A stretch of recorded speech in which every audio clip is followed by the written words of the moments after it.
The topic is carbs and abs. Carbs and abs. I speak to a lot of mums, a lot of females in general who are particularly scared of this food group, and it's quite sad and unsettling that we've kind of come to this point as a society that food can conjure up so many emotions.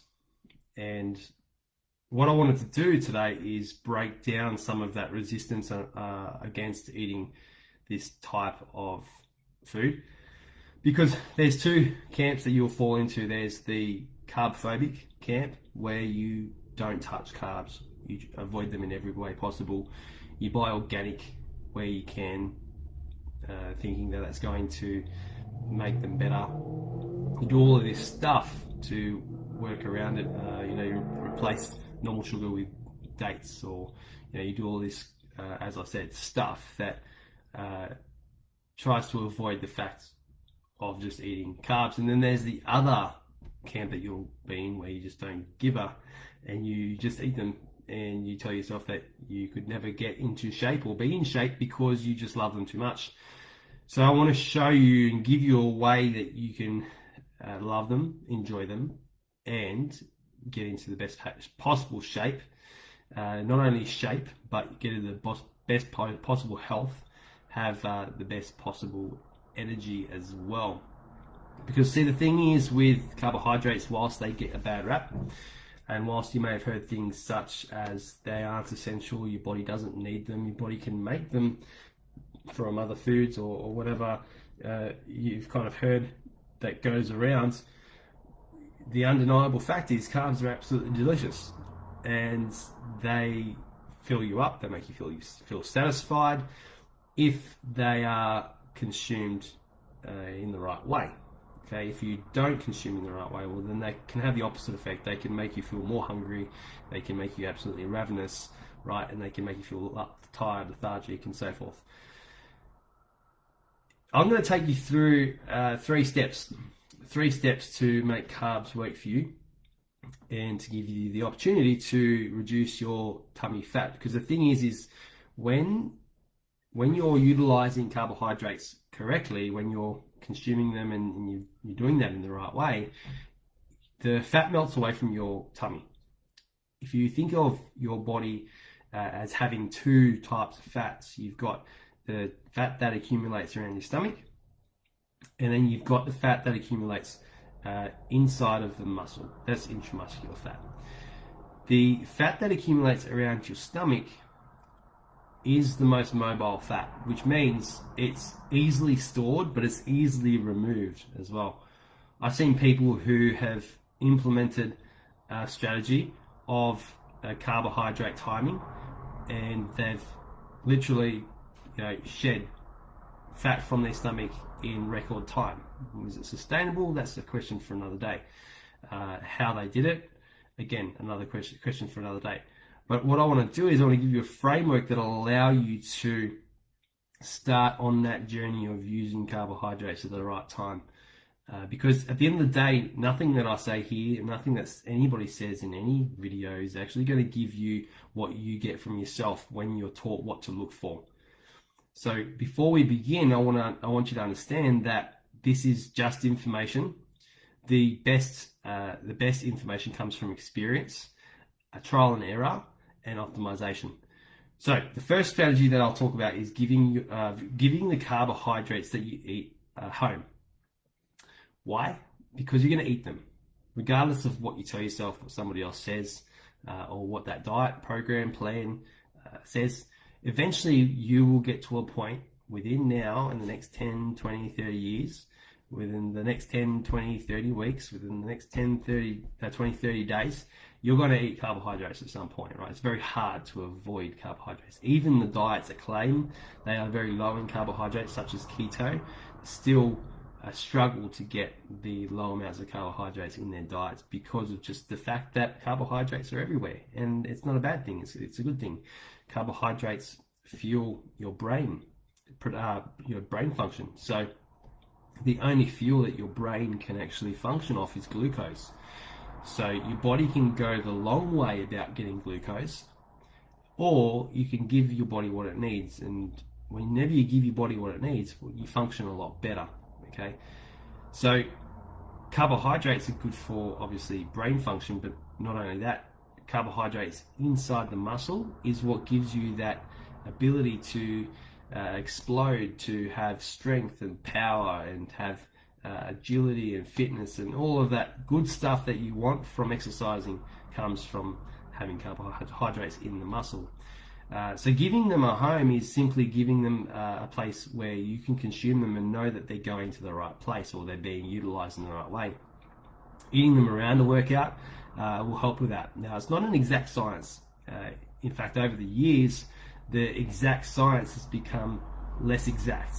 What I mean by that is studies have shown that whilst maybe 10 years ago, with the data that we had on people and nutrient timing, it was very strong. The case for nutrient timing was, and carbohydrate timing was really strong. The case has become less strong as time has gone on.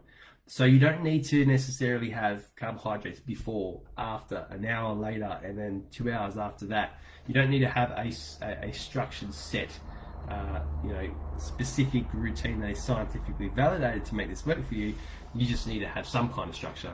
So if you choose to work out in the afternoon and you like to have pasta for dinner, have pasta for dinner. Have your workout before dinner, right? If you enjoy sitting down on the couch after dinner and having some kind of sweet meal, well, do a workout after dinner when the kids are in bed. Do a quick workout and then have that, right? Or if you like your breakfast and you like to have carbs in the morning, then you might decide that you're going to do a workout early in the morning and then you're going to have your carbs after your training. Okay, vice versa, you might have carbs before and then go and train, and then when the kids get up, I don't know. Well, that's the thing. I don't know what works for you. Only you know that, and only you will know that through trial and error, which is where this kind of next step starts to come in place. So once you've got a home for your carbohydrates, then you can start to work on getting the amount right. Is it one meal or is it two that really works for you? And how will you know? Well, you'll know through your hunger levels, your energy levels. You'll know by turning up to the gym and having more strength, more fitness the next time you go to the gym. That progressive overload, tracking workouts and so forth. That's how you'll know. You'll know because you'll either start to put on tummy fat or you'll start to lose tummy fat. And it's not a case of perfectionism.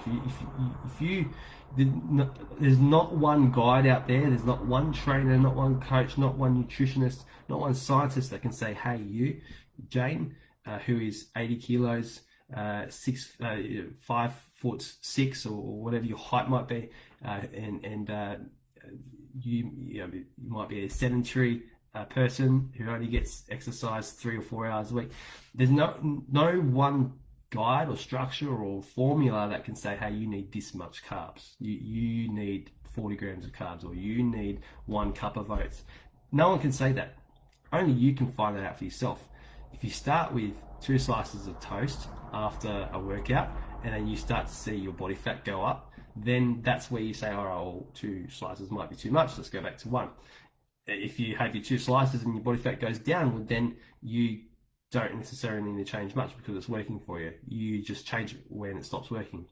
So getting the amount right is key. And then finally, the right type. And this is the cool part.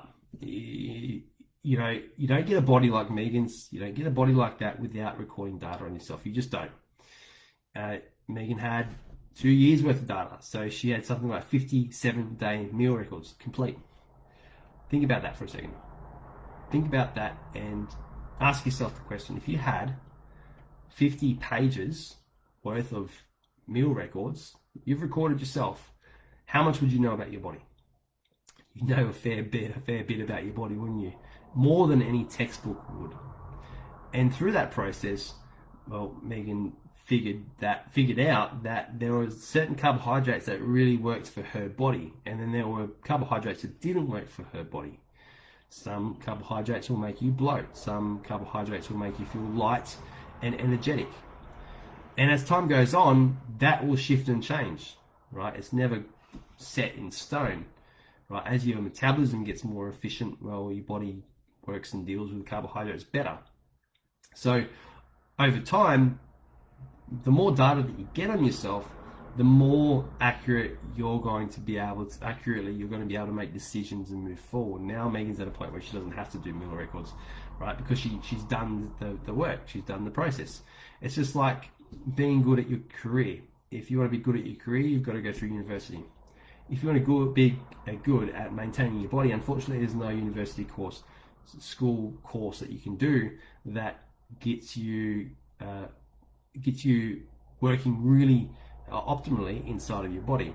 But consider that your body is the vessel that allows you to do everything in life. So if your body's not functioning well, you're not going to be able to perform well, produce well. You're not going to be able to show up in all your roles and wear all your hats. So the only way to learn about your body is to actually write stuff down. Write what you ate, write what you did, write how it made you feel, check in with the data, the facts, and go through that process and that cycle of trying something, it not working, trying something new, it not working, trying something new until it starts working for you. And then when it starts working for you, that's where you run with it.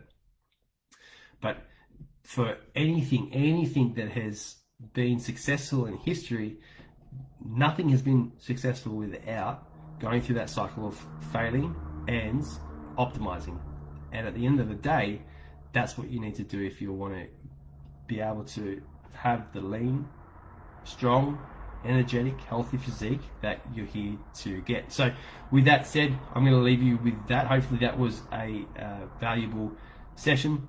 Gave you a little bit of an insight into how you can incorporate carbohydrates into your day, into your week, without putting on loads of body fat, without feeling tired, lethargic, and without being scared of them. Okay, because at the end of the day, if you're scared of nutrients and food groups, you're going to be missing out on their benefits. And there's a lot of benefits that carbohydrates have.